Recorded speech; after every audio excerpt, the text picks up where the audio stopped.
Hey, this is Dr. Jin Sung, where clinical excellence meets excellent results. Today I'm going to show you one simple stretch that you can do for those people who sit or stand for long periods of time and they experience lower back pain. So it's pretty easy to do. What you want to do is you cross one leg over the other, keep the ankle high on the opposite knee, take the opposite hand, reach around and grab that knee and pull it towards the opposite shoulder.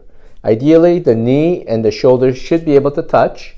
You want to hold the stretch for 15 to 20 seconds, relax, and repeat. And you want to do this at least 4 times.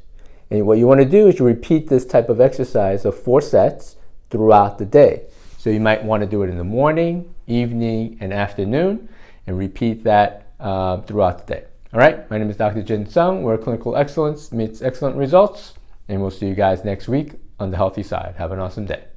Today we're going to talk about chronic pain and the 4 mechanisms that I think are very common or missed in chronic pain patients. So let's get right into it. Pain, I think parasites, food, xenobiotics, and gut function. Those are the 4 mechanisms that are often overlooked with pain. Parasites. Patients come in, they have infection, worm infections, or they have fungal infections, things like candida overgrowth, or mold infections because they live in a building that has a toxic mold growing and they have mold spores. Bacterial infections, anything from H. pylori infections to other lower GI infections that can create chronic inflammatory responses. Viruses are very common. Epstein-Barr, right? It's one of those infections that can impact your thyroid. Epstein-Barr can be very chronic and reactivated oftentimes. Other viruses like shingles virus can also create pain in the nerves. So there are many types of infections that can create chronic pain issues. We're not talking about pain where you have a very degenerative knee and it's bone-on-bone type of pain. We're talking about migrating pain. You can have pain in your knees, or your elbows, your shoulders, your muscles, right? It can be generalized pain throughout the body. SAD stands for Standard American Diet, right? It's a fitting acronym. SAD is a SAD diet. When we look at your Standard American Diet, it's highly processed. It also has a lot of artificial colors and preservatives. Gluten in dairy is very prevalent, and gluten in dairy tends to create inflammatory processes in a lot of patients. So oftentimes when patients do come in, we would put them on an anti-inflammatory diet minus gluten and dairy, right? Also high sugar. Standard American diet tends to have higher levels of sugar compared to, let's say, dietary fiber or protein. So when we look at your Standard American diet, you know, if you go out and you get first thing in the morning, you get let's say a croissant sandwich or a donut with a coffee with extra cream and sugar. We're spiking our insulin first thing in the morning, but you're also getting gluten exposure and dairy exposure. So your Standard American diet leads to, let's say, having lunch and you have a slice of pizza with a soda, okay? And then dinner, you're in a rush. You'll pick up whatever from the local store and it's pre-packaged and you throw it in the oven and you have it. So those are the types of things that can create inflammatory processes. So Standard American diet is not really a healthy diet for a lot of people. Xenobiotics, these are things that are environmental things or things that you put into your body that should not be there, right? Or your body is not used to accommodating these types of things. So xenobiotics can be any types of drugs or medications. Pesticides, herbicides, it's very prevalent in all the food items. So it's best to go to either local farms where they use minimal pesticides, herbicides, or go organic whenever possible.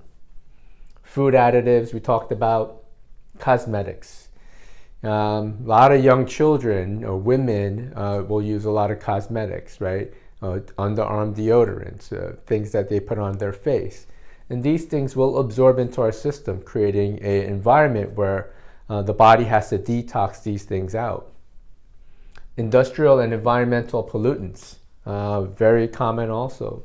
the smokestacks that are releasing heavy metals, things in the water, plastics, huge problem. Right?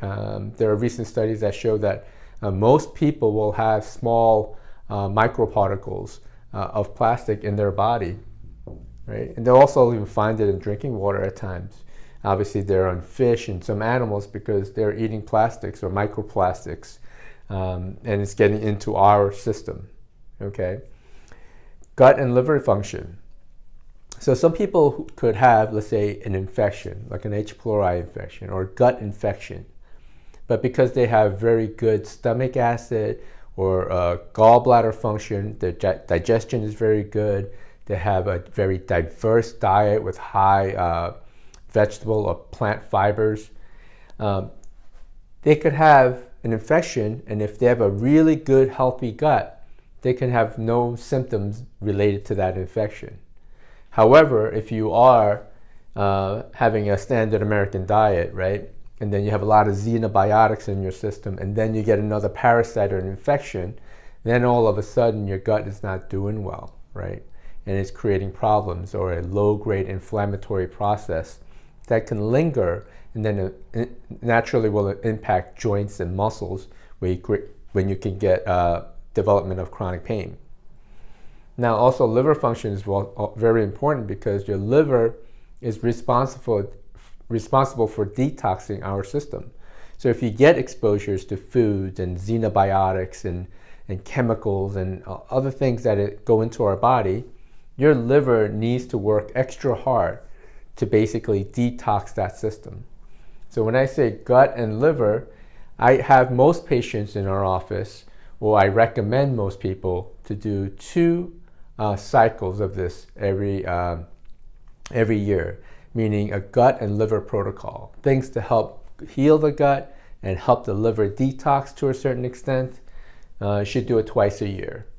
So a healthy gut microbiome is very important to minimize pain, and you have to remove inflammatory foods, and then you have to increase vegetable fiber, and you have to improve fuel for your colonocytes or your stomach lining. Things like butyrate, propionate, acetate. These are all very crucial nutrients to help the gut microbiome. And then you also need healthy liver detox pathways to clear out these substances. So if you want to manage chronic pain, you're going to have to really think about this and ask yourself, where am I getting exposure to this? Can I change my diet? Can I do a gut cleanse or a liver cleanse to help myself? There are a lot of different products out there, but what I'll do is I'll link some protocols for gut and some protocols for your liver. And I highly recommend you do it twice a year with the advice of your medical doctor or your physician who understands, the medications you might be on. So we don't want to have interactions with medications, so you want to be cautious with that. So definitely talk to your physician about it. But I'm going to go ahead and link some common protocols that are utilized for gut and liver health, and you should go ahead and try that and then eliminate this diet right in here. You want to be able to eliminate and just eat clean protein, vegetables, and fruits during the detox phases to help yourself, and see if it's going to make an impact on joint pain or muscle pain or things like chronic fatigue syndrome and so forth. Okay? Today we're going to talk about vitamin D deficiency and growing pains. This was a study done in Turkey with about 120 children. So let's get right into the details. 120 children with growing pain. They measured 25 hydroxyvitamin D and minerals of the bone. 104 out of the 120 were vitamin D deficient.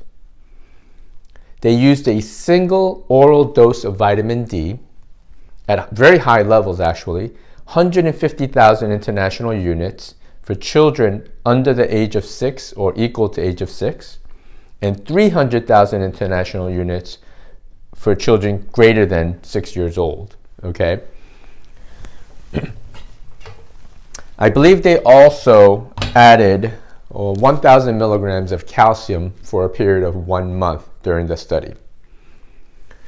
Growing pains, They measured visual analog scale, which is just a subjective pain scale, right? Vitamin D status. They did a pre and post supplementation. So what they did was they measured pain scale, a visual analog scale, and measured vitamin D before supplementing with oral vitamin D. So at the baseline, before supplementation, the average vitamin D level for those that were deficient were 13.4. Post supplementation was 44.5 at the 3-month mark. The visual analog scale was 6.8, and post visual analog scale was 2.9. Okay, the visual analog scale is this. You have, what is your pain level on a 0 to 10? 0 being no pain, 10 being significant or severe pain. So you can see that the pain, subjective pain scale went from 6.8, dropped by more than half. And vitamin D levels went up significantly. So there was a correlation between vitamin D deficiency and pain or growing pains. And if you bring up the vitamin D levels to a higher level or more reasonable level, the bone pain starts to subside quite a bit. So it's an important study. There are multiple studies on this, so I'll go ahead and link those below so you can read those on your own. Today we're going to talk about the top 5 supplements that can be helpful for headaches. These 5 supplements were picked based on studies out there. However, there are other lifestyle and interventions that you can do to improve headaches, and we'll get into that on the next slide. So let's get right into this. Headaches is one of the top 10 disabling conditions in the world. What that means is it impacts someone's life where they can't function, can't go to work, or can't even take care of their children for the day because of a headache. Globally, about 46% of all adults will experience a headache. And in the United States, 1 out of 6 adults will experience a headache within a 3-month period of time. It impacts females over males 2 to 1. Likely, the cause is hormonal shifts. So for women, when they have this hormonal shift every month, they can get a hormone-based headache.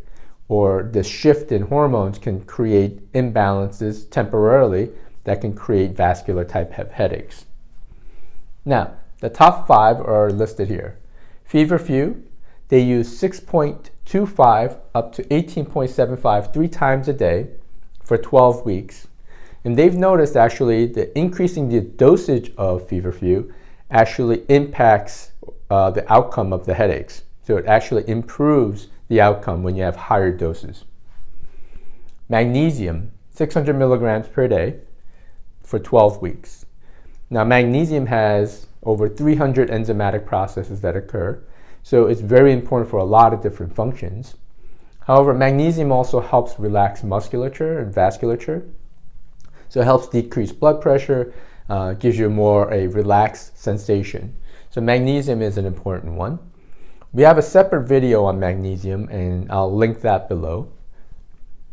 Vitamin D, they've used 2,000 to 4,000 international units for 12 weeks and has shown to impact headaches. And again, I have a separate video on that one.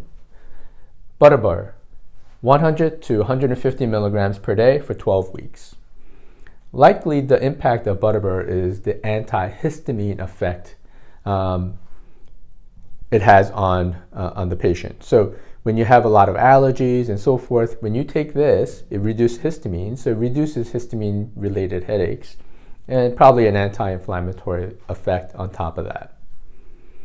CoQ10 or coenzyme Q10, 100 to 400 milligrams per day for 12 weeks, has also shown to impact headaches because 1, it's important for energy production, 2, it's important for vasculature. So coenzyme Q10 is another good one. So those are the top 5, and I'll link all the studies related to each one below. Now, in our office, what do? So, Dr. Jin's recommendations. What do we do in our office? Oftentimes there are triggers to headaches. So what we're looking for is triggers for those patients who might experience headaches.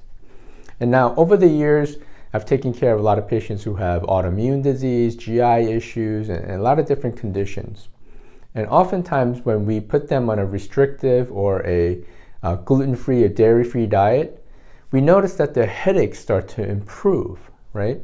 And that's likely because they had some sort of reactivity, increasing histamine reaction or inflammatory reactions. And by eliminating those foods, the inflammatory load and histamine load goes down, thereby reducing headaches. So, number one recommendation is just a dietary change. If we went gluten-free and dairy-free for, let's say, 4 weeks to see if you have an improvement in your headaches, okay? If that doesn't work, you can go ahead and add in lectin-free and nightshade-free diet and see if that will impact your headaches.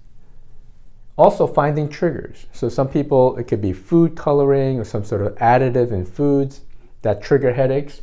So it's important to find the triggers. So that's step number one. Step number two is exercise. Oftentimes we are sedentary, we sit in front of the computer for long periods of time, and the only exercise might be a short walk around the park, but you really need to do some vigorous exercise, 15 to 20 minutes of vigorous exercise where you get your heart rate up, increase circulation. Proper sleep and stress reduction. That's obvious, right? You have to sleep well to function well, and you have to reduce your stress. So you have to find hobbies that will reduce your stress or do things that are enjoyable for you. Stress management is very important. So you can also do stress supporting supplements, right? What we call adaptogens. They're available. So sleep and stress is very important. So for me, in my office, magnesium is really number one on our list for headaches. And the reason is because it impacts so many different enzymatic processes and has a relaxation benefit. So I would do these plus magnesium first. See if it impacts or improves their headache. You can use anywhere from 400 to 600 milligrams per day. I like to use it at nighttime because it has a deep impact on sleep also. We have a separate video on all the different forms of magnesium and how it's used. So you want to go ahead and watch that one. After magnesium, we'll use vitamin D. And I know a lot of people will say use vitamin K and magnesium also. So it's important to do that since we already have it here. We just add in the vitamin K. I like to use about 5,000 international units of vitamin D along with vitamin K and magnesium. And I like to recheck the values, right? Not just say, oh, I'm just taking 5,000 or 10,000 units. It's important to recheck the value. Optimal level is between 60 and 80 nanograms per milliliter. So it's important to get into a target range that might be the most beneficial for patients. Third vitamin we'll use is coenzyme Q10. We'll use between 200 and 400 milligrams per day in divided doses, right? So if we're taking 200, you take 100 and 100. If you're taking 400, you take 200 and 200. Okay, so those are the top three supplements. Then we would consider feverfew and butterbur. If you're going to do these, don't do it for long periods of time. Also, I would suggest using a qualified practitioner to help you guide you through these herbal type of remedies and so forth. But this is kind of my top 8. We do dietary, exercise, proper sleep, stress management, followed by magnesium, vitamin D, CoQ10, and then we can consider doing feverfew and butterbur. Oftentimes, you don't have to do it all. You just need to find the right combination of things. For some people, it's just taking magnesium corrects their headaches. It has a profound effect. Vitamin D can have a profound effect, or just the dietary changes might have a profound effect. So you need to kind of figure out that portion for yourself, or work with somebody who understands this and helps you guide you through this process. Now, there are a lot of different other remedies out there for headaches. So why don't you go ahead and list what works for you, and then let's create a conversation about how to improve headaches for patients. Today I'm going to make a slightly different video, and we're going to talk about shoulder pain and the 4 simple steps to correct shoulder pain. So before I get into it, a disclaimer.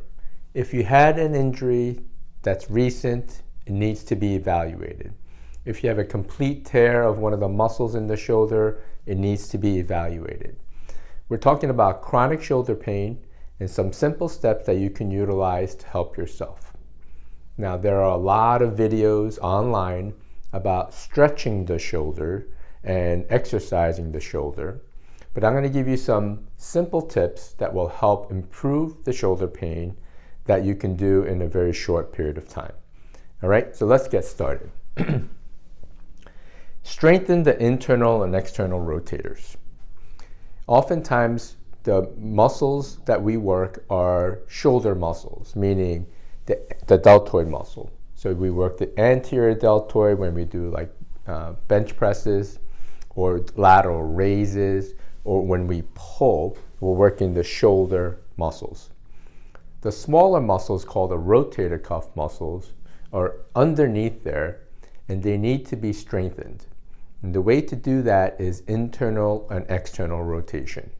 So if we had, let's say, a band or a TheraBand, and we hold it in our hand and the band is attached to the door on my left, what you can do is do these exercises where you're pulling with resistance this way. The other flip side is internal rotation, where the band is on that side and you're pulling in towards your stomach, right? If you did 5 to 6 reps to start with 4 sets, and then increase it to maybe 10 repetitions, 4 sets, internal and external rotation. If you want to get more advanced with the internal external rotation, you can have it in this position, and you could externally rotate and internally rotate. Okay? Another way you can do it is using dumbbells. If you had a dumbbell and you placed, let's say, your elbow on your knee, bent, and you took a dumbbell and you brought it down and brought it up this way, that's external rotation, right? Internal rotation would be having it here and bringing it up this way, okay? So internal, external rotation, strengthening is very important. Obviously, stretching is very important, but the purpose of this video is to just get to the nitty-gritty. Increase proprioception of the shoulder. Increasing proprioception means shoulder awareness. What you can do is use vibration. Let's say you have a machine that vibrates and you just kind of move it and it goes into the shoulder. That will increase proprioception. Another way you can do it is a plank or a push-up on a balsa ball or a balance disc. So if you went on the floor and you try to do it on an unstable surface or even a foam pad, an unstable surface, that will increase proprioception to the shoulder. Now, you also see ads where you see someone spinning an apparatus to strengthen the shoulder. That's another way to improve small muscles in the shoulder, the strength of the small muscles, as well as improve the proprioception into the shoulder joints. The shoulder is very complicated because it's a very shallow joint, because the head of the humerus goes into the glenoid fossa of the scapula, and it's very shallow. So all the muscles around it and the ligaments and tendons help to support it. It's shallow because it gives you full range of motion of the shoulder, right? We have very good range of motion. However, if the muscles and tendons around it and the ligaments are not strong, it becomes unstable. Okay, so that's why you want to do the internal, external rotations. You want to increase proprioception of the shoulder, and then traction of the shoulder. So this is not talked about very often, but what you can do is traction the shoulder. If you took a very light weight to start, depending on your tolerance and the pain that you're in, you take maybe a 3 to 5 pound dumbbell, and you will just let it hang by your side. And you can rotate the arm a little bit as you do that. As you get better, you can lean over and put your hand on a table or a chair, and then you can let it hang at 90 degrees to your body. So if I'm bending forward, my arm would just hang with the weight. And you can do internal and external rotation of the shoulder. So that's slightly tractioning the shoulder. As you get better, you can increase the weight of the dumbbell. If you don't have any dumbbells or you don't have any apparatus, what you can do is you take your hand, make a fist, and you put it between your knees. If you can grab the inner thigh of one of the legs, what you can do is you put your hand between your knees in the fetal position on your side, and you can traction by just bringing your knees down towards the floor or towards the feet and then pulling up. You can traction that shoulder. So you can do circular pendular exercises for traction. You can stick your hand between your knees in the fetal position and traction that shoulder to increase movement. As you get better, what you can do is hold on to a doorway and traction out by squatting, and then you go up a little higher, and then to the point where you can actually get up onto, let's say, a pull-up bar and just traction your body weight slowly down, right? You never want to put too much stress on the shoulder, and you have to build to that. But tractioning the shoulder can be very therapeutic to the shoulder muscles and the joints. Now, compression of the shoulder. What I mean by that is using pressure into some of the trigger points of the shoulder. So there's 3 or 4 different areas that I'd like you to try. So if you took your arm and you took your thumb in the opposite hand and you go into the anterior portion of the deltoid muscle or the bicipital groove, what you do is you put your thumb in there and you press deeply, and you take your hand and you internally and externally rotate that shoulder. And what you feel is you're going to feel some muscles and kind of tendons kind of jumping around under that thumb. What you want to do is increase the pressure of the thumb into that area, and you internally and externally rotate it. Now, this can be painful for some, so you got to kind of modulate the pressure of that thumb. But as you get better, you go a little bit deeper and you compress that area and internally and externally rotate that shoulder. Now, you can also get a tennis ball, or if you're brave, you can get a lacrosse ball, and you can lie on your side and then put it right under in here, the meaty portion of the muscles in here, and lie on the side and see if you can get some of the trigger points in there. Okay, that gets like things like the teres major and minor and latissimus. Or you can use a foam roller and you can compress that area. Okay, another area you can compress is the infraspinatus muscle, and that is back and over here. And you can lie into a tennis ball or a lacrosse ball on your back and roll over to the side and find areas that are very tender, and you compress it. Now, the compression should last maybe 10 to 15 seconds, and then release it and then repeat, maybe 3 to 4 times. Another good area to compress is what we call the rhomboid area. That is between the wing bone and the spine, right? The scapula bone and the spine. There's about a scap about this big. You can put the tennis ball there and lie into it and just compress that area. Okay. Again, 10 to 15 seconds of pressure and then release. Just kind of shake it out and repeat 3 to 4 times. So now we have internal, external rotation, increased proprioception of the shoulder, traction of the shoulder, and compression of the shoulder. Before doing these exercises, you might want to just kind of warm up the area with a hot shower or a hot pack. After the exercises, if you feel a little sore, you can use a little bit of ice for 10 to 15 minutes over the area, and just to get the inflammation out. In terms of shoulder health and nutrition, you can do some anti-inflammatories like curcumin, turmeric, boswellia. You can also use creams to help penetrate deeper into the muscles. You can use hemp extract and so forth for anti-inflammatory effects to the muscles and tissues. Fish oil is another good supplement to use. So you can use a combination of boswellia, curcumin, or turmeric, and then you can use fish oil along with a cream into the shoulder. Try that for 2 weeks and you will see a remarkable difference. I would say about 80% or 85% of people with chronic shoulder issues, if you did these steps, you could relieve a lot of that discomfort in that shoulder. Today we're going to talk about pain and the weather. Does weather impact pain syndromes, or is it just an old wives' tale? So let's get into some of the facts. In order to understand this, we have to understand what barometric pressure is. Barometric pressure is basically pressure within the Earth's atmosphere, right?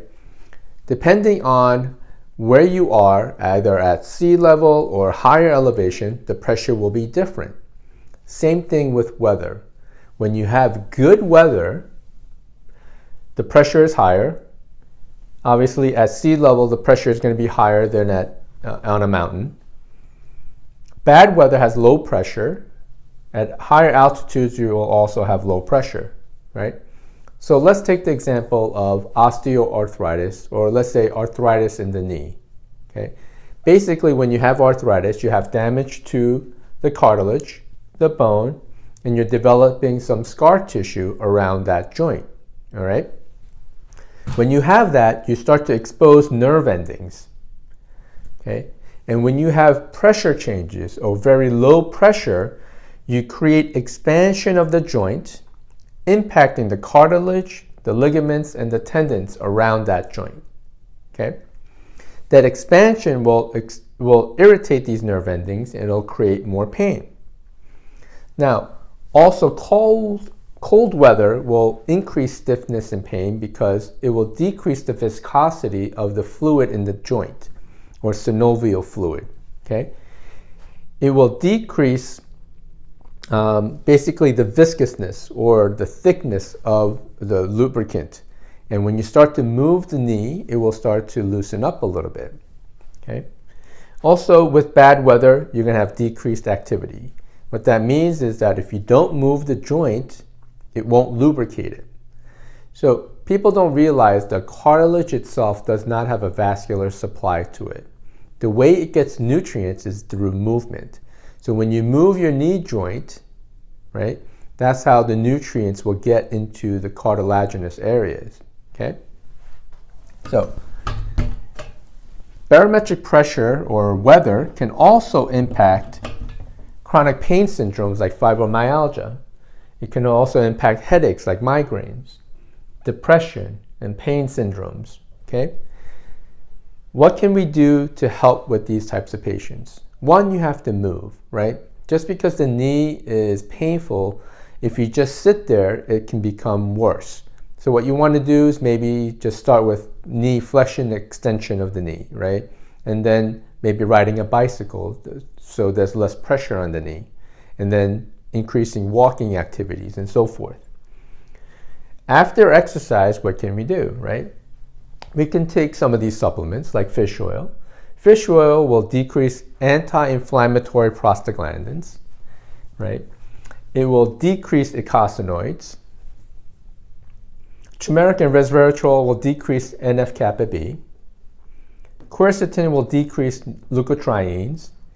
NAC or N-acetylcysteine will decrease free radical or oxidation, right? I've actually made a video on each one of these, so you can go ahead and watch it, and I'll link it in the description below so you can watch those videos. I give specific recommendations about dosage and so forth, but these are anti-inflammatory and antioxidants that will help the acute inflammatory phases of joint pain, okay? Once you can accomplish that, you want to be able to change your diet. You have to decrease sugar or refined sugar. You have to decrease partially hydrogenated fats and oils, shellfish and processed foods, even red meats. You want to increase water intake, fatty fish, high antioxidant fruits and veggies, right? You want to be able to increase these antioxidants because it will take the oxidative blow of this inflammatory processes. right? You also want to improve the inflammatory cascade. Another thing you can do is cryotherapy or ice baths, let's say, because it will increase endorphins and growth factor, right? Endorphins will help block pain, decreases inflammatory cytokines. It will increase circulation. It will increase endothelial nitric oxide. What that means is it will vasodilate or open up your arteries, right? So better circulation to the joint will occur, right? And then with movement, you can bathe the synovial fluids and the cartilage in there. Now, there are a lot of supplements that help with joint pain, right? There are combination packs, things like MSM, hyaluronic acid, glucosamine sulfate. So there are a lot of different types of nutrient combinations that you can use to help joint or support the joint. But if you're in acute pain, you want to basically do this type of nutritional protocol with the dietary changes. And then include movement, because movement will help get the nutrients to where it needs to get to, all right? So my name is Dr. Jin Sung, where clinical excellence meets excellent results, and we'll see you guys next week on the healthy side. Have an awesome day.